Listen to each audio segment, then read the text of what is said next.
কক্সবাজার বাংলাদেশের দক্ষিণ পূর্বাঞ্চলের চট্টগ্রাম বিভাগের অন্তর্গত একটি প্রধান পর্যটন নগরী।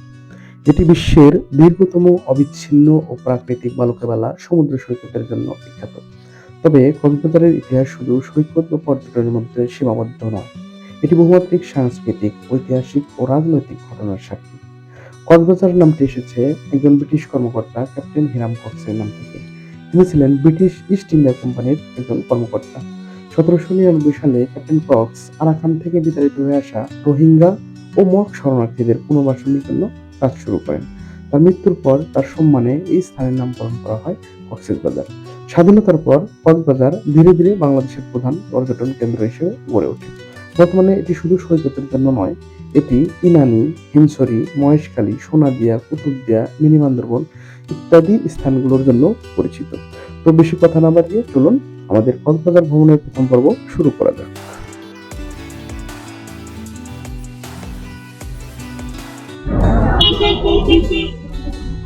আসসালামু আলাইকুম গাইজ, হাউ আর ইউ? আশা করি সবাই ভালো আছেন, আমি ভালো আছি। আমার নতুন চ্যানেল অ্যাডভেঞ্চার উইথ জয় আপনাদের সবাইকে স্বাগতম। আরেকটি ব্র্যান্ড নিউ ভিডিওতে আপনাদেরকে স্বাগতম জানাচ্ছি। এখন দাঁড়িয়ে আছি কক্সবাজারের ইনানি বিচের সামনে, আপনারা দেখতে পাচ্ছেন। তো আমার এই ব্লগটা শুরু হচ্ছে, কক্সবাজারের ব্লগটা শুরু হচ্ছে আমাদের মিরিঞ্জা ভ্যালি থেকে, মিরিঞ্জা বাজার থেকে। সেখান থেকে আপনাদের ভিডিওটা শুরু করবো। চলুন সেখান থেকে ভিডিও শুরু করা যাক।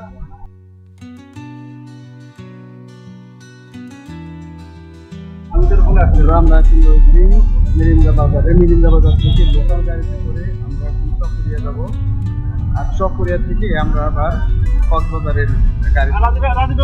আমরা লোকাল বাসে, মানে মিরিঞ্জা ভ্যালি থেকে, মিরিঞ্জা বাজার থেকে এখানকার লোকাল মানুষের লোকাল বাসে আমরা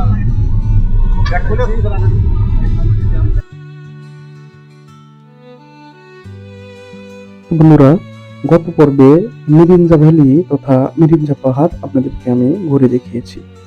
তো এই পর্বে আপনাদেরকে আমি আজকে কক্সবাজার নিয়ে যাচ্ছি এবং কক্সবাজারের একটি অদেখা রূপ বা অদেখা সৌন্দর্য আপনাদেরকে আমি দেখাতে চাচ্ছি। তো আপনারা অবশ্যই এই পর্বটি সম্পূর্ণ দেখবেন এবং কক্সবাজারের একটি অন্যরকম রূপ আপনারা দেখতে পাবেন, আমি আশা করি। তো আপনারা ভিডিওটি না টেনে সবটুকু দেখার চেষ্টা করবেন, তাহলে এই ভিডিওর কক্সবাজারের অদেখা রূপ সম্পর্কে একটি তথ্য আপনি পেয়ে যাবেন। আমরা নামবো গাড়ি থেকে।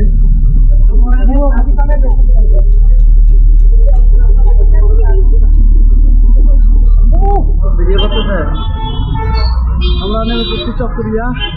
এটা হচ্ছে চকরিয়া বাস স্ট্যান্ড। এটা হচ্ছে আমাদের লোকাল গাড়ি।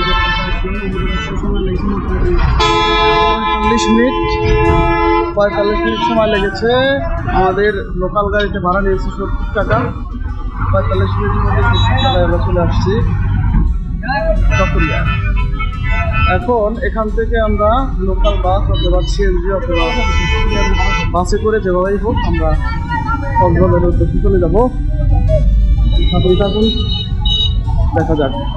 তবে আপনারা এখানে চাইলে কিন্তু কান্দের গাড়ি বা সিএনজিতে করেও আসতে পারেন, সেক্ষেত্রে সময় লাগবে। আর ভাড়া পড়বে 100 থেকে 150 টাকা।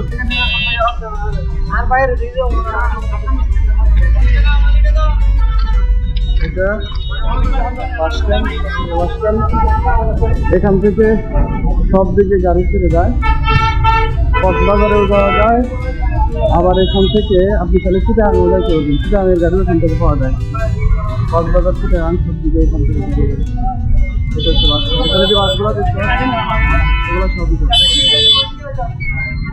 চলুন দেখতে থাকুন, আপনাদের সাথে সকল তথ্য শেয়ার করবেন। আমরা মিরিঞ্জা বাজার থেকে লোকাল বাসে জনপ্রতি 70 টাকা ভাড়া দিয়ে এইমাত্র এসে পৌঁছালাম চকরিয়াতে। এবং চকরিয়া থেকে যেহেতু সরাসরি কোনো ডিরেক্ট গাড়ি কক্সবাজারে যায় না, এজন্য আমরা একটি লোকাল গাড়ির জন্য ওয়েট করছিলাম এবং ওয়েট করতে করতে আমরা একটি লোকাল গাড়ি পেয়ে গেলাম এবং আমরা সবাই মিলে এই লোকাল বাসে উঠে পড়লাম। এবং এই লোকাল বাসে জনপ্রতি 100 টাকায় ভাড়ায় আমাদের এখান থেকে নিয়ে যাবে সরাসরি কক্সবাজার বাস টার্মিনালে। অবশেষে লোকাল গাড়ি ধরে পড়ছি। এটা একটা লোকাল গাড়ি চকরিয়া থেকে যাবে কক্সবাজার, জনপ্রতি ভাড়া 100 টাকা। এই যে গাড়ির অবস্থা। আর এটা হচ্ছে চকরিয়া বাস স্ট্যান্ড। বাস স্ট্যান্ডে আমরা পাইলাম প্রতি ভাড়া।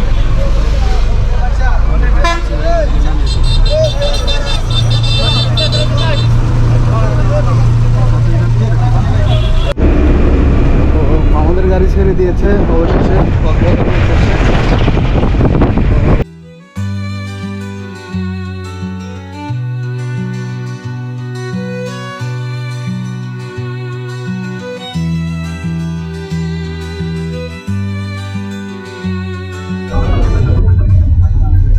আমরা এখন চলে আসছি দুলাহাজরা বাজার। কক্সবাজার যাওয়ার পথে সবচেয়ে পার করলেই এই দুলাহাজরা বাজার। এটা কিন্তু এই কক্সবাজারের একটা বড় বাজার। এখানেই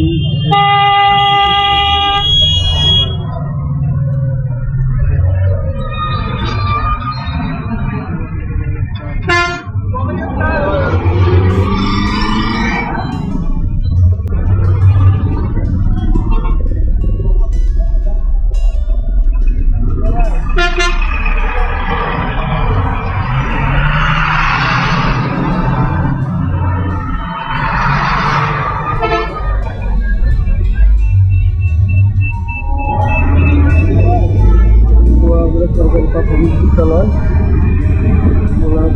উচ্চ বিদ্যালয়, এবং প্রাইমারি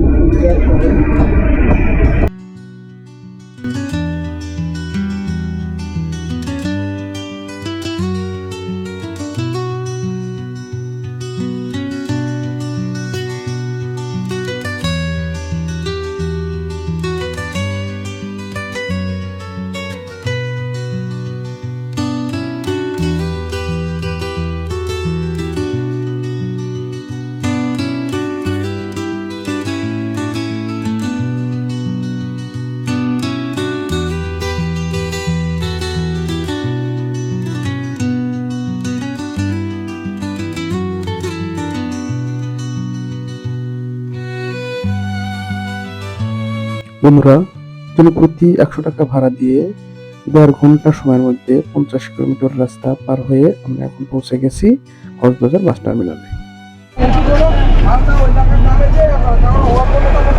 আমরা পৌঁছে গেছি কক্সবাজার বাস টার্মিনালে। এই যে চকরিয়ার এই বাসে করে আসলাম, এই বাসে করে আসলাম, এই বাসে এটা হচ্ছে কক্সবাজার বাস টার্মিনাল। আমাদের লোকাল গাড়ি ছিল, লোকাল গাড়ি আমাদেরকে নামায় দিচ্ছি কক্সবাজার বাস টার্মিনাল। এখান থেকে আমাদেরকে যাইতে হবে এই রোড ধরে, আমাদেরকে যাইতে হবে হচ্ছে ডলফিন।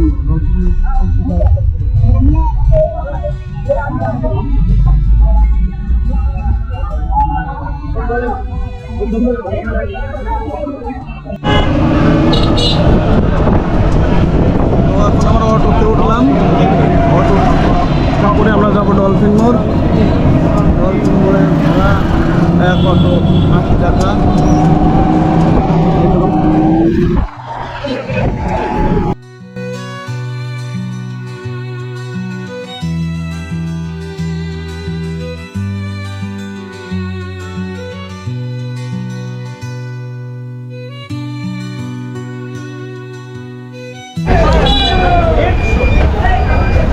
বন্ধুরা, আমরা অলরেডি যে ডলফিন মোড়ে চলে আসছি। দেখতে পাচ্ছেন এটি ডলফিন মোড়। ওই যে যদি ওখানে ডলফিনের ছবি নেই, ছবি দেওয়া আছে হলো একটা শার্কের। আমরা পার পার্সেন্ট 10 টাকা করে ভাড়া দিয়ে ডলফিন মোড়ে চলে আসছি। কক্সবাজার বাস স্ট্যান্ড থেকে ডলফিন মোড়। এখানে এখন আমাদের কাজ হচ্ছে, এখান থেকে আমরা একটা চাঁদের গাড়ি নিয়ে চলে যাবো ইনানিতে। ওই চাঁদের গাড়ি ভাই, যাইতে হবে।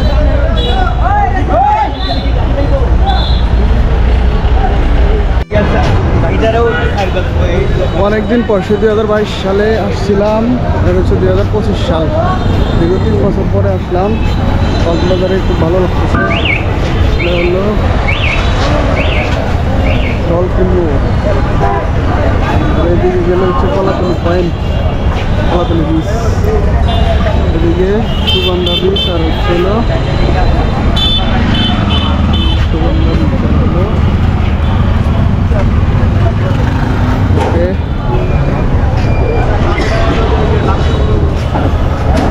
আমি এখন যাবো ইনানিতে, আমাদের অ্যাঙ্কর ইকো রিসোর্টে। ওখান থেকে অটো ধরে আমাকে যেতে হবে। আমাদের সাথী সঙ্গীরা চলে গেছে, আমার টিকিট কাটতে দেরি হয়েছে, এখন আমাকে একা একাই যেতে হবে। ওখান থেকে অটো ধরে আমি চলে যাবো ইনানিতে।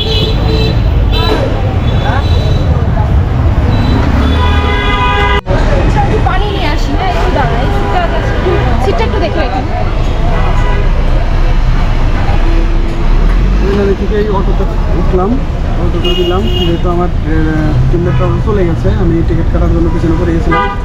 আমি টিকিট কেটে নিয়ে এখন পার পার্সন 100 টাকা করে এই গাড়ি নিয়ে যাবে ইনানিতে। তো ইনানিতে গিয়ে তারপরে চলুন যাওয়া যাক। ভিউয়ার্স, আমি এখন ডলফিন মোড় থেকে একটি শেয়ার অটোতে করে জনপ্রতি 100 টাকা ভাড়া দিয়ে যাচ্ছি ইনানি বিচের উদ্দেশ্যে।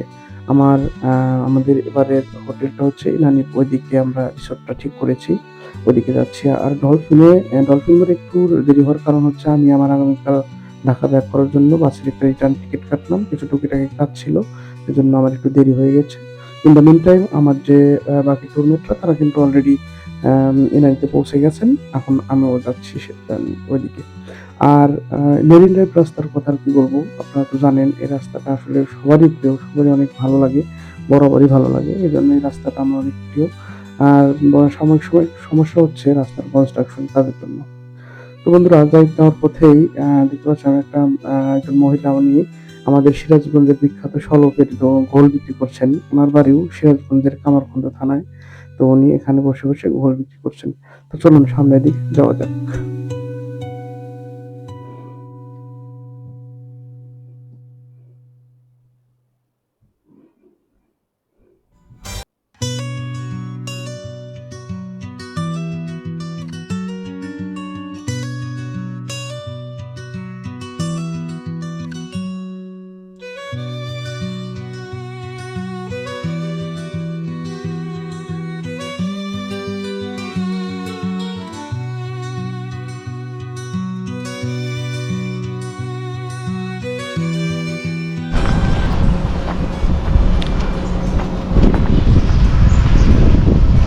আমরা আমি ইনানিতে নামলাম, পিছনে ইনানি, নেমে এখন ওই যে সামনের দিকে যাচ্ছি।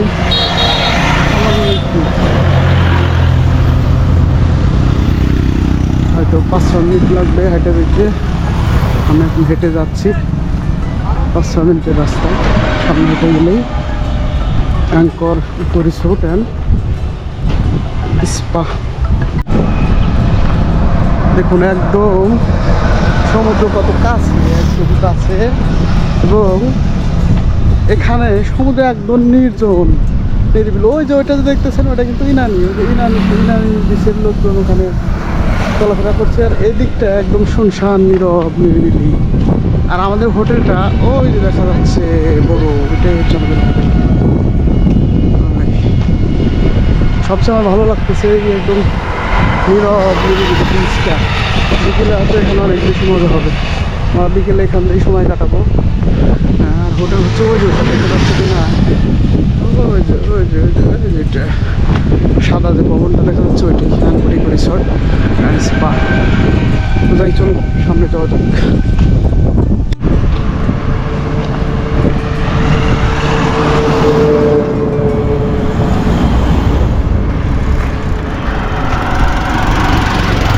আপনাদেরকে কথা দিয়েছিলাম যে এবার একটা অন্যরকম কক্সবাজার দেখাবো। দেখেন আসলে অন্যরকম কক্সবাজার। এটা কিন্তু একটা হেলিপ্যাড, এই যে হেলিপ্যাড, এখানে হেলিকপ্টারগুলো নামা করে। ইনানি থেকে কিছুটা পথ পার হয়ে চলে আসলাম আমাদের সেই রিসোর্টে, Anchor eco resort and Spa. বন্ধুরা, এটা কিন্তু একটি 4 স্টার মানের ইকো রিসোর্ট। আর যেহেতু এটা একটা ইকো রিসোর্ট, এজন্য রিসোর্টটাতে একটা ইকো টাইপ ভাইব দেওয়ার চেষ্টা করা হয়েছে। প্রত্যেকটা জায়গাতেই লক্ষ্য করা যাচ্ছে ওনারা কিছুটা ইকো টাইপ ভাইব দেওয়ার চেষ্টা করেছেন। তো চলুন এই রিসোর্টটাকে আমরা ঘুরে ঘুরে দেখতে থাকি।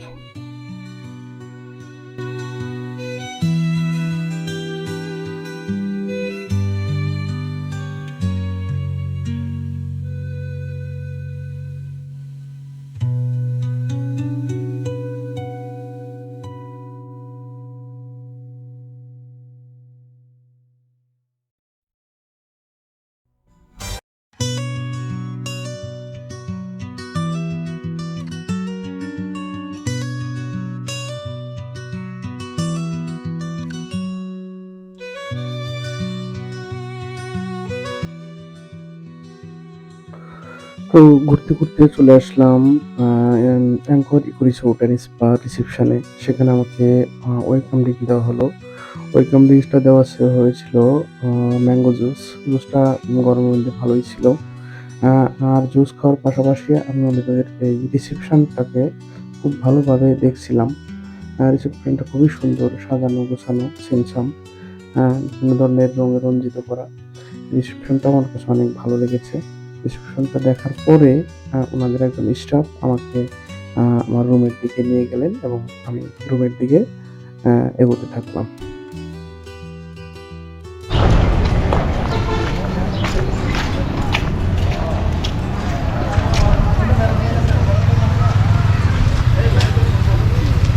না না এটা আইলাইনারের বা হচ্ছে 12, এটা হচ্ছে 13। Thank you.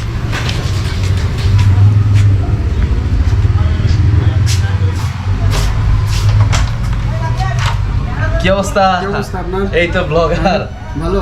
হ্যাঁ, এই তো। হ্যাঁ, আমাকে এরকম রাখে দেখে চলে এসে পড়ছেন। হ্যাঁ হ্যাঁ, এরকম কয়জন? 6 জন হয়ে গেছেন? হ্যাঁ, ওই রুমের চাবি আছে? ওই রুমের চাবি আছে? লোক আছে।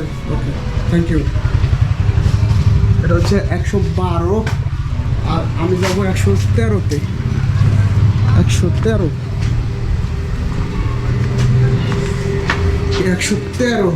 ওইটা 113। কেউ আছেন ভিতরে?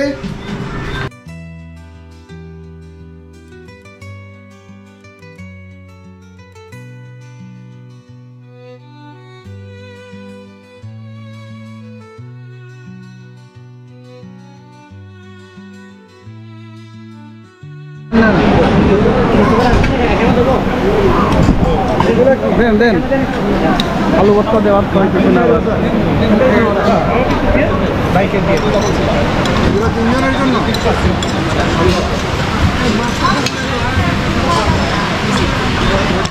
লাঞ্চ শুরু। হ্যাঁ, আলু ভর্তা দিয়ে লাঞ্চ শুরু।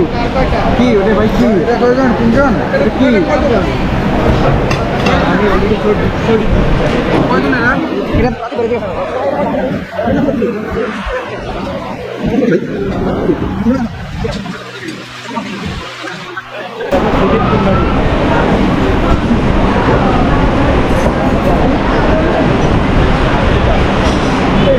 আলু ভর্তা তো আছে।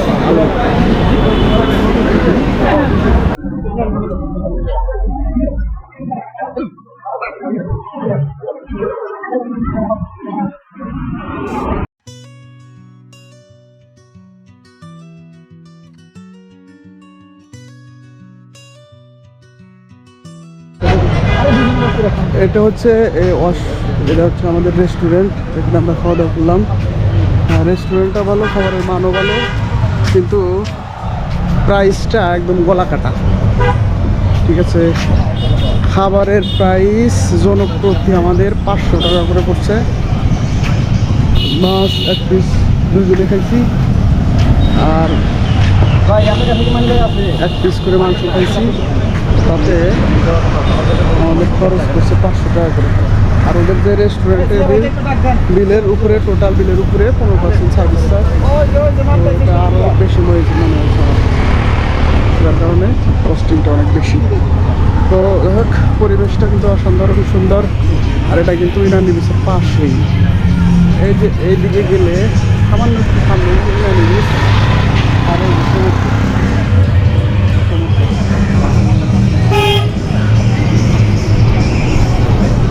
আরও হচ্ছে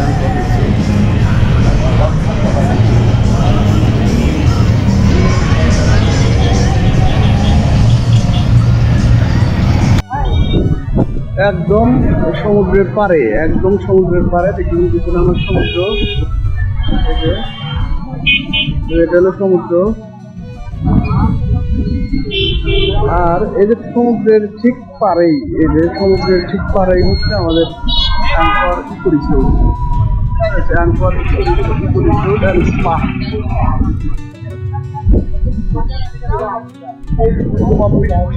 একটা জায়গা, কারণ তো এখানে তো সমুদ্র সৈকত থেকে অনেক বেশি ভিতরে, অনেকটাই ভিতরে। এখানে আসলে সব ধরনের পেয়ারা আসে না, পর্যটক আসে না, খুব ভালো লাগছে। এখন অবশ্য অনেক রোদ, এখন খুব একটা ভালো লাগতেছে না, রোদটা কমে গেলে অনেক ভালো লাগছে। ওকে, চলেন যাই। ফ্রেন্ডস চলুন এখন সুইমিং পুলটা আপনাদের দেখাই, তখন তো সুইমিং পুল দেখাতে পারি নাই, চলেন সুইমিং পুলে যাই। এটা হচ্ছে সুইমিং পুল।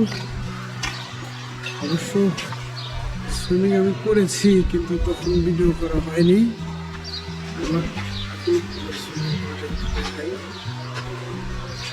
এখানে লেখা আছে জুতা নিয়ে সুইমিং পুলে প্রবেশ নিষেধ। এখানে কিছু নিয়ম কানুন দেওয়া আছে।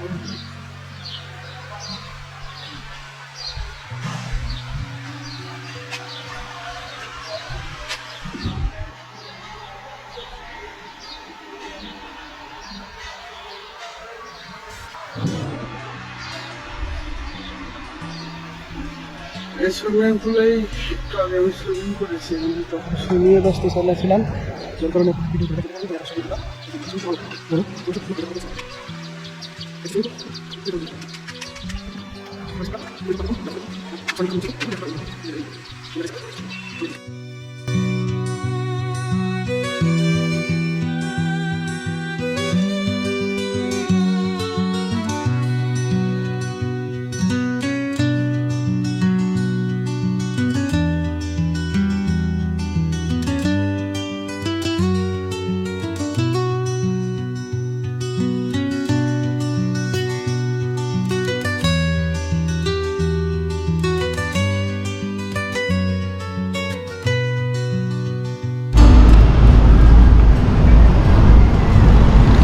সূর্য এখনো অস্ত যায়নি, কিন্তু অস্ত যাবে। এত সুন্দর ওয়েদার। বাসায় রুমে একটু রেস্ট করতেছিলাম, তো রেস্ট করতে করতে কখন যে ঘুমিয়ে পড়েছি বুঝতেই পারিনি। তো অলরেডি সানসেট হওয়ার পথে, অল্প একটু সময় আছে। অবস্থা সবার খুব সুন্দর একটা ওয়েদার, বিকেলে এখন সাগর পাড়ে বিকেলে সবসময় ভালো লাগে। তাই তো সুন্দর ঢেউ বাবা।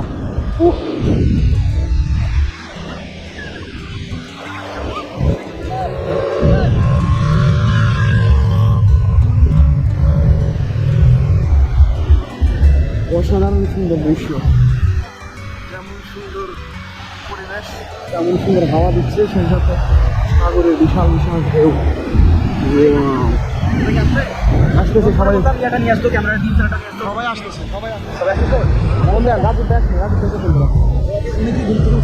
রাজু ভাই আসবে তো বললো।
চোখ বন্ধ করে সাগরের গর্জন শুনুন, শুধু ঢেউয়ের গর্জন।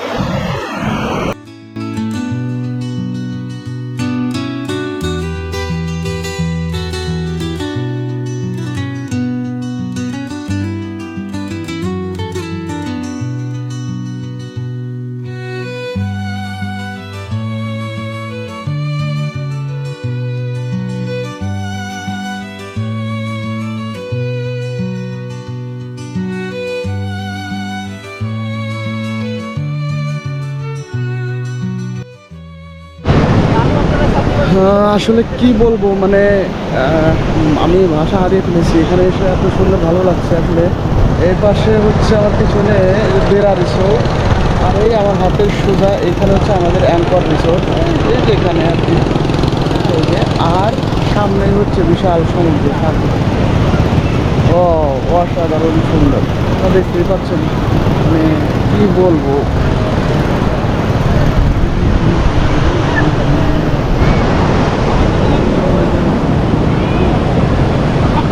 এক জীবনে স্টোর করে রাখার জন্য ওই স্মৃতিগুলাই আনা। শেষ জন্ম মানে শেষ বয়সে যখন মানে আমরা মানে আমাদের কর্মশক্তি বলেন, আমাদের শারীরিক শক্তি বলেন, যখন হারিয়ে ফেলবো, এগুলো আমাদের আশা করি যে অনেকটা শক্তি যোগাবে। সময় পাইলেই আসুন, আসুন, ঘুরুন, দেখুন। না কি সুন্দর সৌন্দর্য, অসাধারণ। আমি বলেছিলাম যে আপনাদেরকে এবার একটু অন্যরকম একটা কক্সবাজার দেখাবো। আসলে আমরা যেটা করি যে কক্সবাজার এই লাবণী পয়েন্ট বা কলাতলি পয়েন্ট বা সুগন্ধা পয়েন্ট, এই পয়েন্টগুলোতে আমরা সবসময় ঘোরাফেরা করি। বাট আসলে সাগরের যে সুন্দর দৃশ্য সেটা কিন্তু আমরা মানে আসলে উপলব্ধি করতে পারি না। এখানে আসলে মানে অন্যরকম একটা ফিল পাওয়া যায়। মানে এখানে কয়েকটা রিসোর্ট আছে, এই রিসোর্টগুলোতে মানে সুন্দর ফিল পাওয়া যায়। রিসোর্টগুলো, এটা দেরা রিসোর্ট, ওইখানে আছে অ্যাঙ্কর রিসোর্ট, এখানে আরও কয়েকটা রিসোর্ট আছে আশপাশে ভালো ভালো। আর এখন অনেক পর্যটক এখানে দেখতে পাচ্ছেন। আর ওই সামনে ওই যে ওইখানে দেখতে পাচ্ছেন কিনা, ওই যে ওইখানে ওইটা কিন্তু ইনানি বিচ। ওইখানে মানে ইনানি পয়েন্টে সবাই ওখানে আরও অনেক লোক। ওই যে ওইখানে দেখা যাচ্ছে কিনা জানি না, ওই যে ওইখানে আরও অনেক লোকের সমাগম হচ্ছে। তো সাগর দেখুন, সাগরের ঢেউ দেখুন, সাগরের বিশালতা দেখুন, সাগরের গভীরতা দেখুন। নিজের মনকে বড় করুন, নিজের মনকে প্রশস্ত করুন। চলুন সবাই একসাথে দেখি।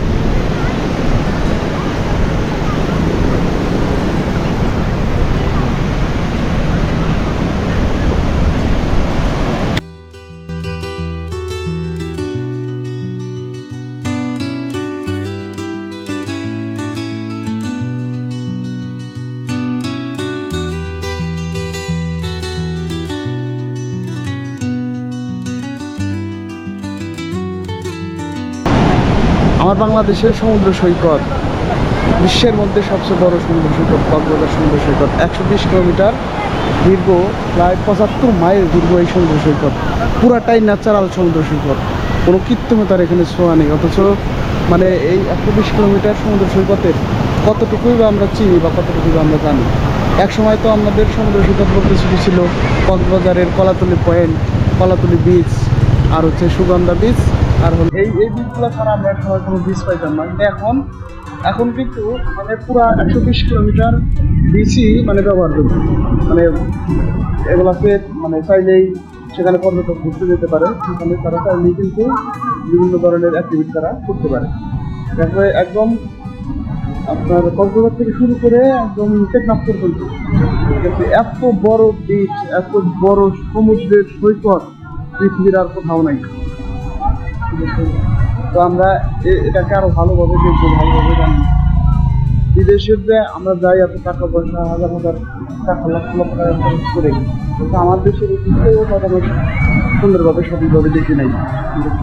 আমাদের উচিত সবারই আগে নিজের দেশকে ভালোভাবে জানা বা এক্সপ্লোর করা, পাশাপাশি বাইরে বা অন্য কোথাও যাওয়া বা অন্য দেশ সম্পর্কে জানা, এটা অবশ্যই উচিত।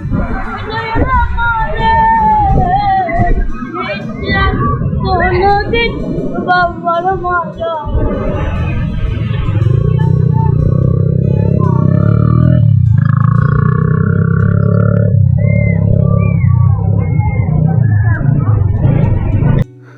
তো বন্ধুরা, সন্ধ্যার পরে আমাদের রিসোর্টের পাশে আর একটা রিসোর্ট রয়েছে, বে ওয়াচ। এটা সেনাবাহিনী কর্তৃক পরিচালিত।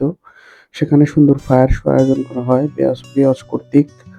বে ওয়াচের কর্তৃপক্ষ এই ফায়ার শোটা আয়োজন করে এবং এটা প্রতিদিন রাতে আয়োজন করে। ফায়ার শোটা অনেক সুন্দর ছিল। আমি অনেকক্ষণ যাবত এই ফায়ার শোটা আমরা উপভোগ করেছিলাম। তারপরে আমরা রাতে ডিনার করেছিলাম আমাদের ওই রিসোর্ট থেকে আর একটু দূরে গিয়ে, যেখানে নেভি কর্তৃক জেটি ঘাট তৈরি করা হয়েছে, সেখানে গিয়ে আমরা রাতের ডিনারটা কমপ্লিট করেছিলাম। এভাবে আমাদের রাতটাকে আমরা অতিক্রম করেছিলাম।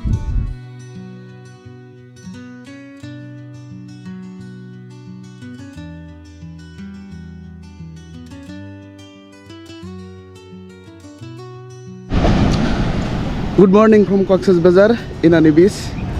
বন্ধুরা, গতকাল রাতে আর বেশি অ্যাক্টিভিটিও করতে পারিনি, আপনাদেরকে তেমন কিছু দেখাইতেও পারি নাই। ডিনারের শেষেই আমরা একটু বসছিলাম, একটু গান বাজনা করলাম, মজা করলাম, তারপরেই সবাই ঘুমিয়ে পড়ছিলাম। আর এখন চলে এসেছি।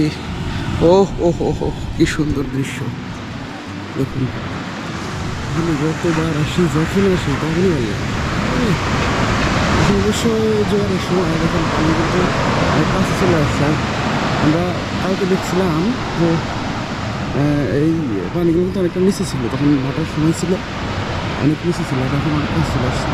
আর ওই যে ওইটা কিন্তু ওই যে সেই নামের সেই জেটিঘাট, যখন সেন্ট মার্টিনের শিপ মানে চালু হয় নভেম্বর থেকে ফেব্রুয়ারি পর্যন্ত, তখন কিন্তু ওইখান থেকেই সেন্ট মার্টিনের শিপগুলো ছেড়ে দেয়। শুনুন লাল সাগরের ঢেউয়ের গর্জন, অসাধারণ, বুঝছেন কি অবস্থা। আর এখন দেখেন বিচটা কত নির্জন, কত নির্জন। মানে এই বিচে এখন সচরাচর আপনি লোক পাবেন না, ঠিক আছে, লোকের সমাগম খুব কম।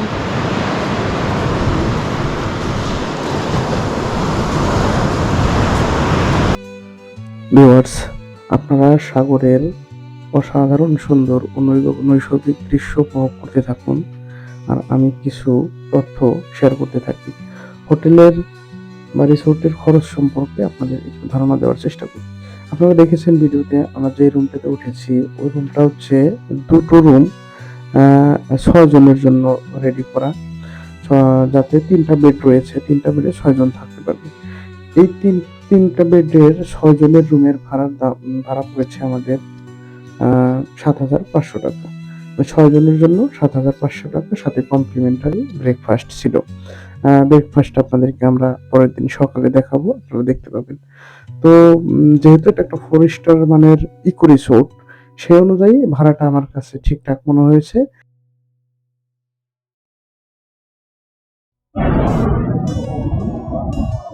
আপনাদের কথা দিচ্ছিলাম, এবার অন্যরকম একটা কক্সবাজারের ভিউ আপনাদেরকে দেখাবো। দেখুন নৈসর্গিক দৃশ্য, এত বিশাল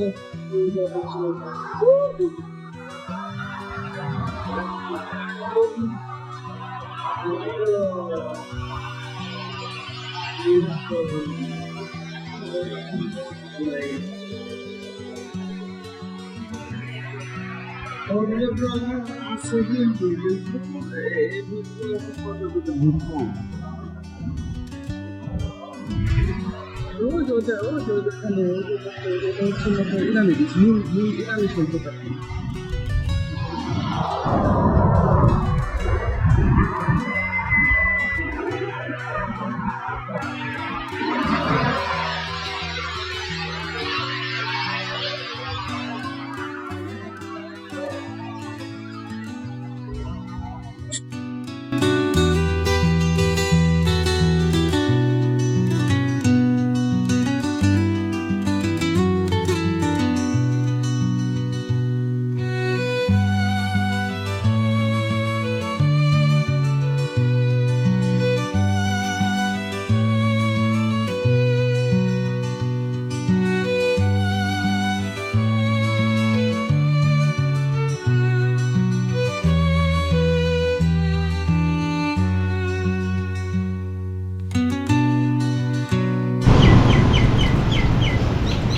ডিয়ার ফ্রেন্ডস, এখন আমরা আমাদের এয়ার রেস্টুরেন্টে ব্রেকফাস্ট করবো।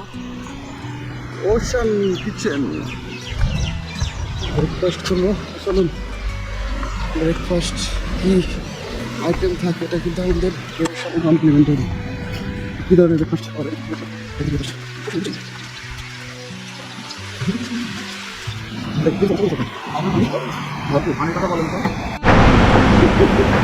এটা হচ্ছে সকালের বুফে ব্রেকফাস্ট। যুদ্ধের সময় ক্যান্সার কি দিব? Orange juice.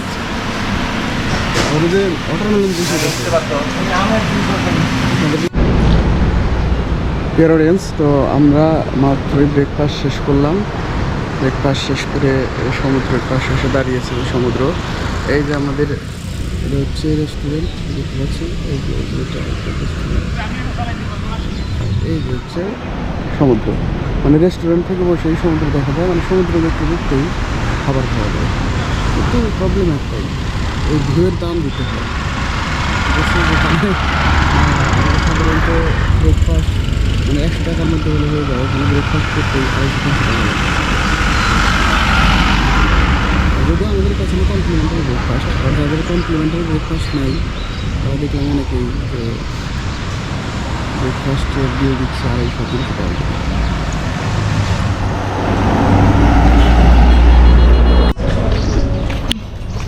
বন্ধুরা, আমরা হোটেল থেকে চেক আউট করে বের হয়ে যাচ্ছে এখন।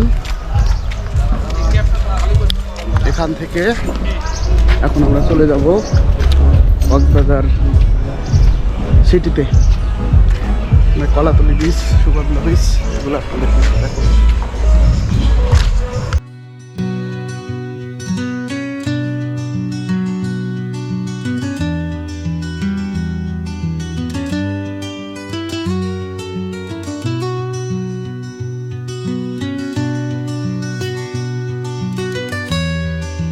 তো ভিডিওটা এখানেই শেষ করব।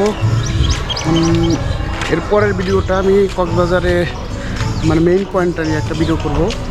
তো হচ্ছে কক্সবাজারের কলাতলি বিচ, সুগন্ধা বিচ, পড়েছে লাবণী বিচ। তো বন্ধুরা, আজকের ভিডিওটি এখানেই শেষ করছি। আর এখন চলে যাচ্ছি কক্সবাজারের মেইন পয়েন্টে। কক্সবাজারের মেইন পয়েন্টের Labani beach, Sugandha beach, Kolatoli beach এবং এর আশপাশটা নিয়ে আরও একটি ভিডিও তৈরি করব। সেই ভিডিওটি দেখার আমন্ত্রণ জানাচ্ছি। এবং এই ভিডিওটি যদি ভালো লেগে থাকে অবশ্যই কিন্তু লাইক, কমেন্ট, শেয়ার এবং সাবস্ক্রাইব করবেন। এবং পরবর্তী ভিডিওটি দেখার আমন্ত্রণ জানাচ্ছি। ততক্ষণ পর্যন্ত সবাই ভালো থাকবেন, সুস্থ থাকবেন, আমার জন্য দোয়া করবেন। আল্লাহ হাফেজ।